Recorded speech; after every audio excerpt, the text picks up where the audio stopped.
ቦንዳ ቤት መስራት በጣም ብዙ ኪሳራ አለው። ቦንዳ ቤት መስራት በጣም ብዙ ጥቅም አለው። ከጥቅሙ ስንነሳ እጅግ በጣም ብዙ ጥቅም አለው። ከኪሳራው ስንነሳ ደግሞ ካላወቅንበት በጣም ብዙ ኪሳራ አለው። እያንዳንዱን በዝርዝር እነግራችኋለሁ። አዳዲስ ከሆናችሁ ሰብስክራይብ፣ ላይክ በማድረግ ቤተሰብ ሁኑ። ሀሳብ አስተያየት ካላችሁ ስለ ቦንዳ ያላችሁ ዕውቀት ከስር በኮሜንት አስፍሩ። ከኔ የተሻለ እናንተ ብዙ ስለምታውቁ ሌሎች እንዲማሩበትና ሌሎች ዕውቀት እንዲያገኙበት በኮሜንት ማስቀመጣችሁን እንዳትረሱ። ቦንዳ መስራት በጣም ብዙ ኪሳራ አለው።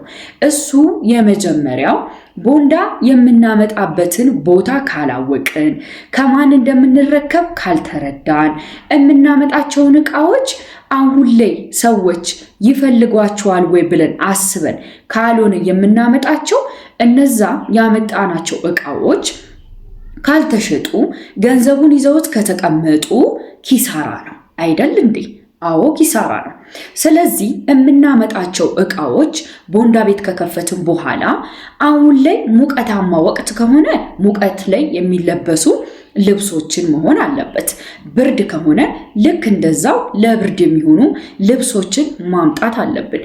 በጣም ብዙ እህቶች እነዚህ ኮሜንቶች በጣም ብዙዎቹ ስለ ቦንዳ ጽፈው ጠይቀውኛል። በተለይ በአረብ ሀገራት ላይ ያሉ በጣም ጠንካራና ብርቱ የአረብ ሀገር እህቶች ተመልሼ ቦንዳ ቤት መክፈት እፈልጋለሁ፣ ባልትና መክፈት እፈልጋለሁ፣ ብቻ ብዙ ነገሮች በቻልኩት አቅም ሁሉንም ኮሜንቶች እያየሁኝ ለናንተ ለመመለስ እሞክራለሁ። እናንተም ሰብስክራይብ፣ ላይክ፣ ሀሳብ አስተያየት ያላችሁን ኮሜንት በማድረግ ስለምናነሳው ሐሳብ የምታውቁትን ዕውቀት ከስር በኮሜንት በማስፈር አንቺ ስለ ቦንዳ ዕውቀት ካለሽ ሌላዋ ስለ ቦንዳ ዕውቀት ስለሌላት ቦንዳ ለመክፈት ሐሳብ ስላላት አንቺ ደግሞ ከፍተሽ ውጤታማ ከሆንሽ እንዴት ውጤታማ እንደሆንሽና በምን መንገድ እንደሰራሽው ኮሜንት ብታረጊ ካንቺ እሷ ትማራለች። ያው እኛ ሰዎች ስንባል በእርግጥ ግልጽ ነው፣ እርስ በርስ ምቀኛ ነን። ከምቀኝነት ይልቅ ግን በመልካምነት ከሰው ሀገር መጥቶ አገር ላይ ሰርቶ ማደግ እንደሚቻል ብናሳያቸው ለእህቶቻችን በሀገራቸው በሰላም በጤና በፍቅር በደስታ በፈለጉ ሰዓት ወጥተው ገብተው መኖር እንደሚቻል ያምናሉና ስለ ቦንዳም ሆነ ስለተለያዩ ስራዎች ዕውቀት ያላችሁ ልጆች ሰርታችሁ ጀምራችሁ ውጤታማም ከሆናችሁ ከከሰራችሁ ለእንዴት ውጤታማ ሆናችሁ እንዴት እስከሰራችሁ የሚለው ከስር በኮሜንት ብታስቀምጡ ብዙዎችን የአንቺ ኮሜንት ያስተምራልና በመልካምነት በቀንነት ኮሜንት ማድረግን እንዳትረሱ። ስለዚህ ጊዜውን የጠበቀና ወቅቱን ያማከለ ልብሶች ካመጣችሁ እነዛ ልብሶች ሰዎች ስለሚፈልጓቸው ይሸጣሉ። ሲሸጡ ብራችሁን ታገኛላችሁ። ያወጣችሁትንና እንዲሁም ደግሞ ያተረፋችሁትን ታውቃላችሁ። ግን ጊዜውንና ሰዓቱን ያልጠበቀ የብርድ ወቅት ላይ የሙቀት ልብስ ብታመጡ፣ የሙቀት ወቅት ላይ ደግሞ ለብርድ የሚለበሱ ልብሶችን ብታመጡ ማንም አይገዛችሁ። ስለዚህ ቦንዳ ስትሰሩ ማወቅ ያለባችሁ በጣም ብዙ ነገሮች ቢኖሩ ከጊዜው ጋር ያማከሉ ነገሮችን ማምጣት አለባችሁ። በጣም ወሳኝ ነጥብ ነው። ይሄ ነጥብ እንዳትረሱት። እንዲሁም ደግሞ ብዙ ጊዜ ቦንዳ ቦታ የምንሸወደው ነገር ሰዎች እዚህ ቦታ አሪፍ ነው ስላሉ መሄድ ሳይሆን እኛ ከየትኛው ቦንዳ ቤት ብናመጣ ወይም ደግሞ የትኛው ቦንዳ ማከፋፈያ ጋር ብንሄድ አሪፍና ኳሊቲ የሆኑ ዕቃዎችን እናገኛለን። አሁን ለምሳሌ ይህን ቲሸርት በ800 ብታመጡት እናንተ 1200 ብትሸጡት 400 ታገኛላችሁ አይደል እንዴ? ስለዚህ ጥቅም የምታገኙበትን ዕቃ ነው ማምጣት ያለባችሁ ስታመጡ እንጂ የሆነች ልጅ ወይም የሆነ ልጅ እንትና ቦንዳ ቤት አሪፍ ነው፣ እንትን ቦንዳ ቦታ አሪፍ ነው፣ እንትን ጨረታ ቦታ አሪፍ ነው ስለተባለ የምታመጧቸው ዕቃዎች ኪሳራ ውስጥ እንዳይዳርጓችሁ በጣም ማስተዋልና በጣም ማሰብ አለባችሁ። ቦንዳ ስትሰሩ በጣም እንድታስቡበት ምነግራችሁ ደጋግሜ ያነሳኋቸውን ነጥቦች ነው። ለብርድ ከሆነ የብርድ ልብስ፣ ለሙቀት ከሆነ የሙቀት ልብስ በጊዜ ውስጥ ያሉትን እንቅስቃሴዎች የሚያማክሉ ልብሶችም ሆነ ጋውኖችም ሆነ ምንም የምትፈልጉትን ዕቃ የምትይዙትን ማስገባት አለባችሁ። ለምሳሌ ቦንዳ ስትሰሪ አንቺ የሴቶች ልብስ ከሆነ የምትይዡ ሴቶች በብርድ ጊዜ ምን አይነት ልብሶችን ይጠቀማሉ የሚለውን ማየት። ለምሳሌ እንደነዚህ አይነት እጅጌ ሙሉዎች፣ ጋውኖች፣ ሶፊ የሆኑ እጅጌ ሙሉ ልብሶች እነዚህ እንደገና ቱታዎች ውስጣቸው በቃ ለስላሳ የሆነና ሙቀት የሚስቡ እንደዚህ አይነቶችን ብታመጭ ከክሮፕ ቶፖች ጋር በጣም ብዙ ሰዎች ይገዙሻል፣ ብዙ ሴቶች ይገዙሻል ማለት ነው። ሁለተኛው ደግሞ ማለት ነው ጫማ ነክ ነገሮች ከሆኑ ደግሞ ጫማ ለጭቃ የሚጠቀመው ሰው ለጭቃ የሚጠቀመው መሆን አለበት፣ ክረምት ላይ ከሆነ ማለት ነው። ምክንያቱም ለጭቃ የሚጠቀመውን እንጂ ሰው የሚፈልገው በሙቀት ሰዓት የሚጠቀመውን አይፈልግም። ወቅቱን ያማከለ ነገር ማምጣት መቻል እና አንቺ ቦንዳ ስትሰሪ ወይም እናንተ ቦንዳ ስትሰሩ የምትሰሩበት ሐሳብ የወንዶች ከሆነ ወንዶች ምን አይነት ልብስ ይለብሳሉ የሚለውን አስባችሁ የሚሄድላችሁ ልብስ ማምጣት፣ ለሴቶች ከሆነ ሴቶችስ ምን አይነት ልብስ ይለብሳሉ አሁን ላይ የሚለውን ማምጣት አለባችሁ እንጂ ቅድም እንዳልኳችሁ ሰው ስላላችሁ አታደርጉ። ጊዜውን ያማከለ ነገር አምጡ ማለት ነው። ወደ ጥቅሙ ስንሄድ ቦንዳ እውነት ለመናገር በጣም ብዙ ጥቅም አለው። በደንብ አድርጎ አስቦ አስተውሎ እያንዳንዱን ነገር ካልኩሌት አድርጎ ለሰራ ሰው ቦንዳ ጥቅም አለው።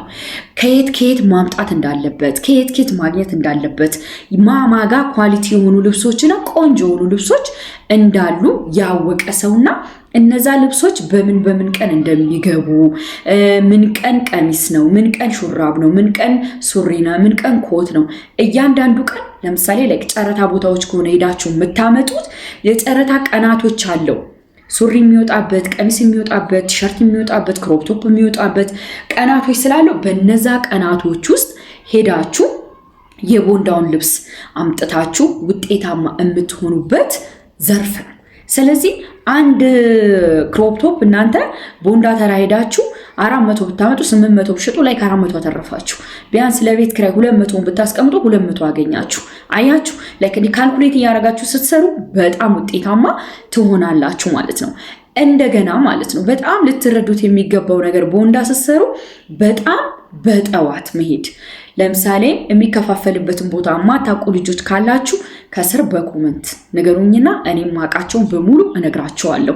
እንዲሁም ደግሞ በእርግጥ ሶሻል ሚዲያ ላይም አለ እንትና ቦንዳ ነኝ፣ እንትና ቦንዳ ነኝ፣ እንትና ቦንዳ ነኝ እያሉ ሶሻል ሚዲያ ላይም አሉ። ከሶሻል ሚዲያው በፊት ግን ራሳችሁን ለማቋቋም በራሳችሁ ለመጋፈጥ በራሳችሁ ነገሮችን ለማየት ጨረታ ቦታዎች ብትሄዱ ብታዩና ባትገዙ እንኳን ሄዳችሁ ብታዩ ከዛ ኦንላይን ላይ ያሉትን ማውርታችሁ ከጨረታው ቦታና ከኦንላይን ላይ ያሉትን ስታወሩ በአካል ነው የምትሄዱት። እሺ እኔ አሁን በአካል ሄጃለሁ። ኦንላይን ላይ አወራኋቸው በአካል ሄድኩኝ። ስለዚህ ጨረታ ቦታም ሄጃለሁ፣ ኦንላይን ላይ ያሉትን ማውርቼ ሄጃለሁ ማለት ነው። ስለዚህ ሁለቱንም ታነጻጽሩና ከጨረታ ባመጣ ይሄን ያህል ነው፣ ኦንላይን ላይ አግኝቸው በአካል ሄጄ ቦንዳ ቤቱ ጋር ያለውንም አይቸው ይሄን ያህል ነው። ስለዚህ ከየቱ ባመጣ አሪፍ ገንዘብ አገኛለሁ። እሱም ብቻ ሳይሆን ከጨረታ ባመጣ ነው ጥሩ ኳሊቲ ልብስ ያለው ወይስ ከኦንላይን ላይ ካወቅኩት በአካል ሄጄ ከቦንዳ ቤቱ ነው። አሁን ለምሳሌ ወደ ምንድን ነበረ ወደ መገናኛው አካባቢ ቦንዳ ቤቶች አሉ። እዛ ቦንዳ ቤት ሄዳችሁ በአካል ከምታመጧቸውና በቀን ላይ ነው እዛ ሄዳችሁ የምታመጡት። ኦርደር አድርጋችሁ ከዛ የምትፈልጉት ልብስ ሄዳችሁ የሆነ ስቴፖች አሉት። እነሱን ስቴፖችም ንገሪኝ ካላችሁ እነግራችኋለሁ። ጨረታ ቦታ ስትሄዱ የፈለጋችሁትን ነው። ለምሳሌ 3 ሸሚዝ ከፈለጋችሁ 3 ሸሚዝ፣ 4 ቀሚስ ከፈለጋችሁ 4 ቀሚስ፣ 3 ሱሪ ከፈለጋችሁ 3 ሱሪ፣ 4 ኮት ከፈለጋችሁ በፈለጋችሁ ጨረታ ቦታ ተጫርታችሁ ገዝታችሁ ትወጣላችሁ። ግን እንደዚህ ኦንላይን ላይ ያሉትን አውርታችሁ ስትሄዱ ደግሞ አንዳንዶቹ 10 ሸሚዝ ካልሆነ አትወስችም፣ 5 ቀሚስ ካልሆነ አትወስችም፣ ከ10 በላይ ካልሆነ አትወስችም ይላሉ። ስለዚህ እያንዳንዱ ነገር በዚህም በዛ ማይታችሁ እናንተ የሚያዋጣችሁን እናንተ የሚሆናችሁን ነው መሆን ያለበት እንጂ በጣም አሪፍ ቀሚሶች ናቸው፣ በጣም አሪፍ ሱሪ ናቸው፣ በጣም አሪፍ ቱታ ናቸው ስላለሽ ብቻ ወይም ደግሞ ሰንበዲ ስላስተዋወቀሽ እሱ የሚያመጣው ቦንዳ አሪፍ ነው ስለተባለ ብቻ ሄደሽ ከዛ መውሰድ ወይም ደግሞ ከዛ መቀበል አይጠበቅብሽ። መጀመሪያ ያለውን ገበያ በደንብ ማየት ይጠበቅብሻል ማለት ነው። ስለዚህ እነዚህ ነገሮች በደንብ ለይተሽ ወደ ቦንዳ ስራ ከገባሽ በጣም ውጤታማና በጣም ትርፋማ ትሆኛለሽ። ለቦንዳ ዕቃ ምን ያስፈልጋል የሚለውን ደግሞ እማታውቁ ልጆች ካላችሁ አሁን ኮሜንት አድርጉልኝና በቀጣይ ቪዲዮ እሰራላችኋለሁ። ለምን እሱም ሐሳቡ ረዘም ያለ ስለሆነና በዝርዝር እንዳስረዳችሁ አሁን እዚህ ጋር ባስገባው ቸኮል ብዬ ከመወጣ በዝርዝር ቦንዳ ስትሰሩ እነዚህን እቃዎች ብቻ አስገቡ። እነዚህን ነገሮች ከመስቀያ ጀምሮ ምን እንደሚያስፈልጋችሁ በደንብ እኔ እነግራችኋለሁ። የምታውቁ ኮሜንት አድርጉ ማለት ነው። ስለዚህ ሌላው ቦንዳ ስትሰሩ ማወቅ ያለባችሁ ነገር በተለይ ልብሶችን ከጨረታ ቦታም ግዙት፣ እንደዚህ ኦንላይን አውርታችሁ ቦታው ላይ ሄዳችሁ ግዙ። በጣም ማየት ያለባችሁ ልብሶቹ የተበሉ ናቸው ያልተበሉ። ለምሳሌ በጣም ቆንጆ ልብስ ከላይ ታዩና ማለት ነው እንዲህ ብብቱ ስር ስታዩ የተቀደደ ሊኖር ይችላል። እንደዚህ አንገቱ ምናምን ስታዩት እዚህ ስር ማለት ነው እልቅ ያለ ሊሆን ይችላል። ላይክ ይሄ ወደ ላይ ስለሆነ ነው። አንዳንድ እዚህ ስር እልቅ ያለ ሊኖር ይችላል። ሱሪዎችን ደግሞ ማለት ነው በሌላ ቪዲዮ ወይ ማወቅ የምትፈልጉ ልጆች በጣም ኮሜንታችሁን አይቼ ብዙ ከሆናችሁ በደንብ አድርጌ ያሳያችኋለሁ ምን ቦታ እንዴት ማየት እንዳለባችሁ ማለት ነው። ቦንዳ ስትሰሩ የምታስገቧቸው ልብሶች በጣም ጥንቃቄ የተሞላባቸው መሆን አለባቸው። ስለዚህ ቦንዳ ስትሰሩ ማወቅ ያሉባችሁ ነገሮች በሙሉ በደንብ አድርጌ ነግራችኋለሁ። እንደገና ቦንዳ ብሰራ ጥቅሙ ምንድነው ኪሳራው ምንድነው የሚለውን ነግሬያችኋለሁኝ። ቦንዳ ስትሰሩ ደግሞ ቤት ውስጥም ውጭም መስራት እንደሚቻል ማወቅ ከፈለጋችሁ ንገሩኝና እነግራችኋለሁ። ኮሜንት አድርጉ። እዚህ ቻናል ላይ ብዙ የሚያስተምራችሁ ቁም ነገር ያዘሉ ቪዲዮዎች ስለምታገኙ ሰብስክራይብ ላይክ በማድረግ ቤተሰቡ ነው። በዚሁ አጋጣሚ ተስፋነሽ የሚለውን ቻናል ሰብስክራይብ ላይክ በማድረግ ይህን የመሰለ ቆንጆ ፀጉሬን እንዴት አድርጌ ትሪት እንደማድረግ እንዴት አድርጌ ውህዶች እንደማዘጋጅለት ለእናንተም ስለማሳያችሁ በተለያዩ ቀናቶች ሰብስክራይብ ላይክ በማድረግ ተስፋነሽ የሚለውን ቻናል ቤተሰቡ ነው። ከዛ ባለፈ ቻናሉ ላይ ተስፋነሽ የሚለው ቻናል ላይ በተለያየ አጋጣሚ የተለያዩ ግድግዳ ጌጦችን እሰራለሁ። ላይቭ ላይ የገባሁኝ ስሰራ ትመለከታላችሁ። ይጠቅሟችኋል። እኔ ሰልጥኜ ያገኘሁትን እውቀት እናንተ በነፃ ማግኘት ስለምትችሉ በመልካምነት በቅንነት ተስፋነሽ የሚለውን ቻናል ሰብስክራይብ አድርጉ። ስለ ቦንዳ እውቀት ያላችሁ ልጆች ደግሞ እኔ ስለ ቦንዳ ይሄ ነበር ያለኝ እውቀት የሚለውን ከስር በኮመንት አስቀምጡ። ለቦንዳ ስራ ምን ያስፈልጋል የሚለውንም ቤት ውስጥ መስራት ከፈለጋችሁ ምንድነው የሚያስፈልገው የሚለውንም የምታውቁ ካላችሁ ኮሜንት አድርጉ። የማታውቁ ካላችሁ ደግሞ ኮሜንት አድርጉና ከኮሜንታችሁ ብዛት አይቼ ቪዲዮ እሰራላችኋለሁ። ለዚህ ቻናል አዲስ ከሆናችሁ በድጋሚ ሰብስክራይብ ላይክ በማድረግ ቤተሰቡ ስለተከታተላችሁኝ በጣም አመሰግናለሁ። መልካም ጊዜ